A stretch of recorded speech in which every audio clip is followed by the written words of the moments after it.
Okay, in this video we have the credit repair experts. What they want you to know is that your Social Security card is actually a credit card. Now they do their best to make it sound like it is, but their best just isn't good enough. Please like, share, and subscribe. So let's get started.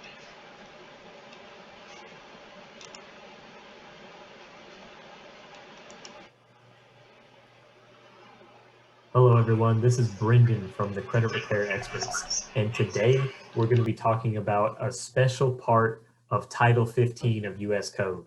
This pertains to the title of code involving credit transactions and consumer protection.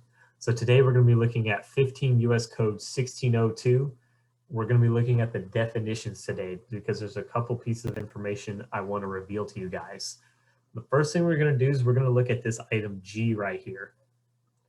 The term creditor refers only to a person who both regularly extends, whether in connection with loans, sales of property or services, or otherwise, consumer credit, which is payable by agreement in more than 4 installments, or for which the payment of a finance charge is or may be required, and is the person to whom the debt arising from the consumer credit transaction is initially payable on the face of the evidence of indebtedness, or if there is no evidence of indebtedness by agreement. Okay, this is very important because in reality, there is no evidence of indebtedness that the bank can provide for you. Okay, he starts out telling you that there is a special part of the U.S. Code, but it's not special. It's just 15 U.S.C. 1602G. It defines what a creditor is, a person or entity who regularly provide consumer credit and are the initial recipient of the debt resulting from the consumer credit transaction. What that means is the creditor is the party to whom the borrower owes money, based on the evidence of indebtedness, such as a loan agreement or your mortgage, or by just agreement if there is no special document. In reality, there is no evidence of indebtedness. The reality I live in, when you get a loan, you have to sign some papers to receive that loan. The contract, the loan agreement, mortgage. Those papers with your signature is evidence of the debt. If it's done online, you e-sign, which is legally binding. So he took that, I don't know why he took that out of context. Anyway. We're going to look at a business card application. And it has all the standard things, the name of the company, or an issuing to the following individuals, their name and all that. But I want you to take notice of a very special item on here. Social Security number. Okay. Why do they need your Social Security number? If you know from any of y'all who are a little bit older, y'all know that Social Security cards say on them, not for identification purposes. So if it's not used for identification, what is the Social Security card used for? Okay, this business card application, which is actually a credit card application, the special item, Social Security number, why is that so special? Why do we need a Social Security number? I'm guessing to pull your credit. So one has to be old to know that the Social Security card had not for ID printed on it. The younger generation can't read, or is it because the cards no longer have that printed on it? So, go on. Well, we can find that out by looking at the definition of credit card under this title. The term credit card means any card, plate, coupon book, or other credit device existing for the purpose of obtaining money, property, labor, or services on credit.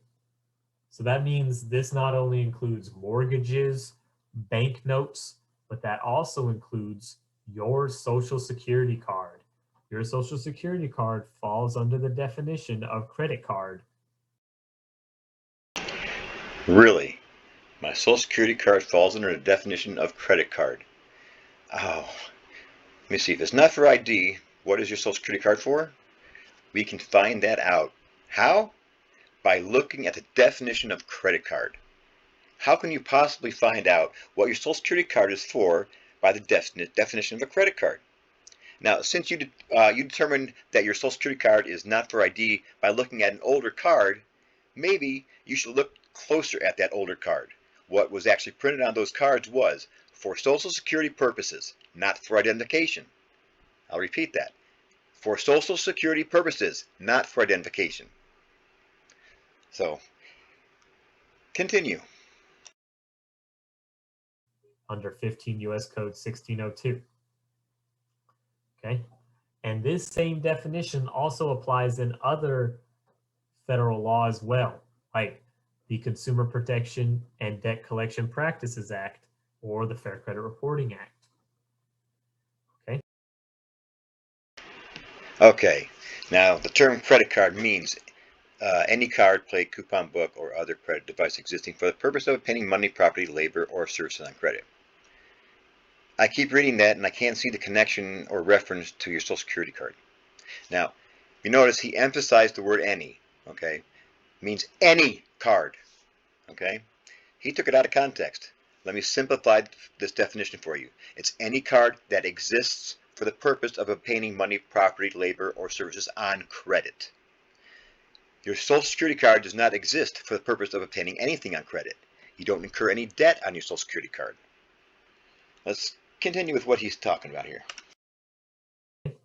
So this is how the banks and other creditors or alleged creditors are getting away with extending your credit and then making you payment simply by this word right here. Since there is no evidence of indebtedness, just because you agree to pay them, they're now the creditor and you pay them.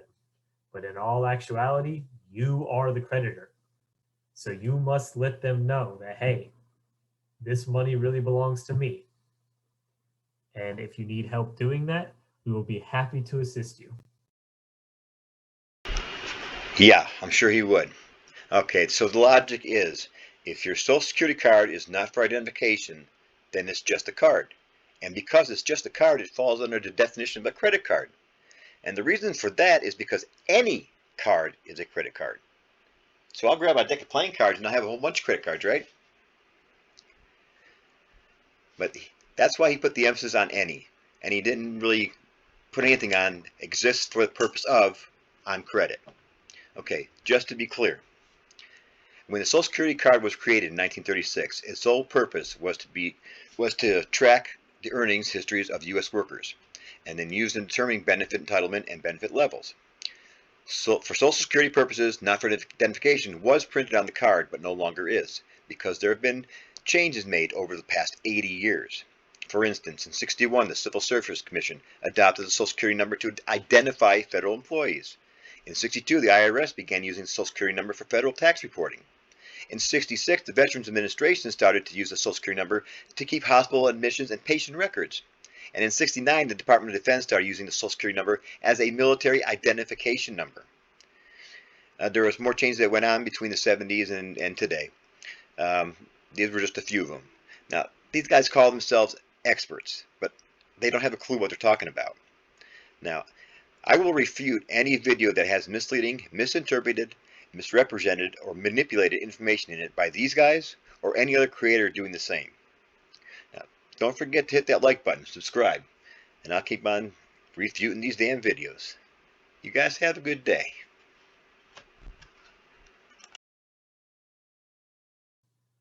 Thank you so much for tuning in. See you next time.